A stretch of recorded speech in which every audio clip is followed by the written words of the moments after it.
مصطفى مصطفى منبع للصفا، سيد الأنبياء مشعل في الوفاء، كان في عطفه لليتامى دفاع.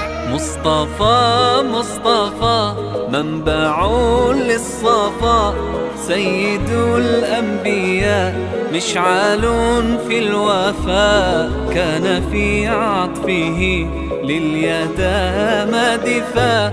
حن قلبي له فاض شوقا إليه، ليس أرجو سوى شربة من يديه. الصلاة عليه والسلام عليه، للسماء ارتقى فأتى بالنقاء، وغدا وجهه نيرا